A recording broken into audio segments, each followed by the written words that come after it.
Let's talk about the business model of McDonald's. On this topic, I really like the movie The Founder, which tells the story of the founder of McDonald's, Ray Kroc. And in my opinion, this movie was very good at showing the main tools why this chain later became so successful. So what were those tools? The first tool was processes. The movie itself begins with the fact that Ray Kroc was a mixer sales manager. His job was to visit restaurants in different parts of the country and try to sell them his mixers. And since he spent a lot of time on the road, he ate at roadside cafes.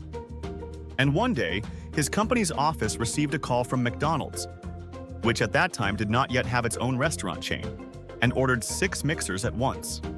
Ray was so surprised by such an order because usually one mixer was enough for the restaurant. And when you order more, you probably expect to load them with constant work. And it was this nuance that really interested Ray, who decided to go and see for himself what kind of restaurant it was. And the restaurant was truly unique. Because while in other restaurants he had to wait for an order for at least half an hour, in McDonald's, only half a minute. And only later, when Ray met the McDonald brothers, they told him how they created this system. The main secret was in the processes. And not only in how to cook, but also in how to build an efficient kitchen. And this efficiency consisted in the following. So that the workers did not run around the kitchen and did not interfere with each other, the brothers decided to apply the ideas of conveyor and continuous production. I will say right away that this is my personal assumption, because the film did not talk about it in such detail. However, there is one interesting moment in the film when, preparing to open a new restaurant, the brothers decided to draw an improvised kitchen on a sports field with chalk in order to polish the process itself.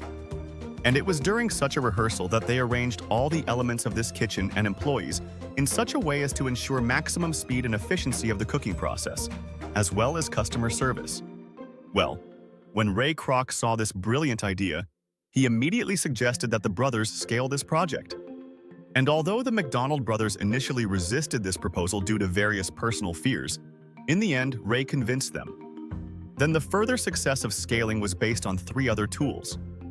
The second tool was technology transfer.